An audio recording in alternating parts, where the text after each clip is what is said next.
Andres Ruyter said load shedding would continue until tomorrow as they deal with further planned maintenance. However, de Ruyter said they can't give any guarantees that there will be no load shedding next week due to the high demand expected over this long weekend. Our planned maintenance, we've got 6,042 megawatts out on planned maintenance. So again, we are continuing to do an extraordinary amount of planned maintenance. We have seen a slight increase in full load losses to 9,169, but we've seen a substantial improvement of about 1,000 megawatts in the reduction in partial load losses. So total, we have unplanned losses of 14,180. The demand for evening peak tonight is likely to be significantly lower, as is typical of a Friday evening. Of course, this being a long weekend, we anticipate a similar pattern that will prevail for a Friday. And we expect that there will be a demand of 27,183, which is about 1,000 megawatts lower than, 2,000 megawatts lower than yesterday. The demand shortfall due to the reduction in partial load losses is also about 1,000 megawatts lower, and we therefore do not anticipate with stage 2 load shedding that there should be difficulties tonight with navigating the peak. We are still on track to lift stage 2 load shedding by 5 a.m. tomorrow morning. So we'll stick to that commitment. Over the weekend, as we've communicated in our media release, we will use the expected lower demand that typically prevails over a long weekend to replenish our diesel reserves and make sure that our dams are as full as possible. And that should then put us in a position where our reserves are adequate for the start of the week on Tuesday next week.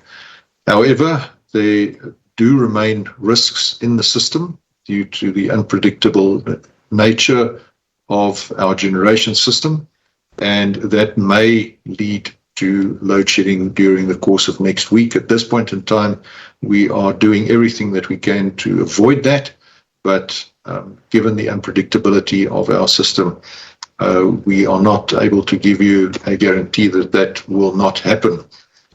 We've been burning diesel at Ankerlig. We are currently sitting at 77% tank levels. We've got 26 hours.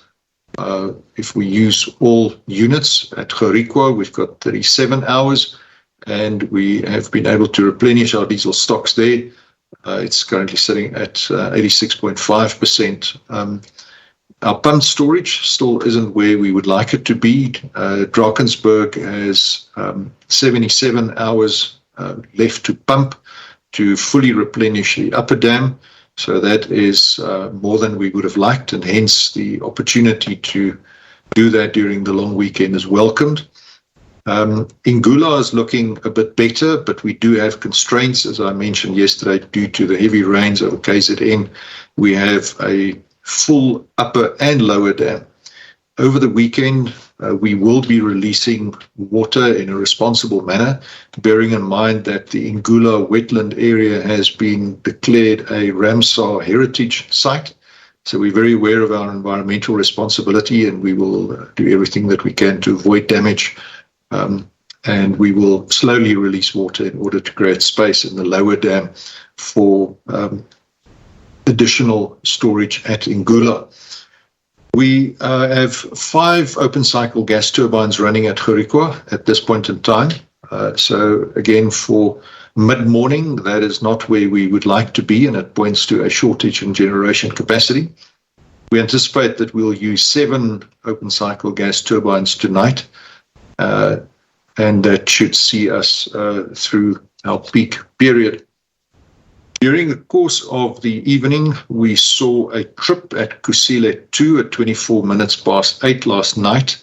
That unit came back at 22 minutes past 4 this morning. So if there are people who think that Eskom doesn't work during the night. I think that proves that we really have teams out there that are working all hours of the day and night to ensure that we bring units back as soon as possible. You may recall that yesterday we reported that we had some issues with Majuba 6. That turbine bearing vibration issue has reasserted itself, and we've now taken Majuba 6 off for inspection to see what the issue is with those two bearings, and if necessary, will affect repairs over the weekend.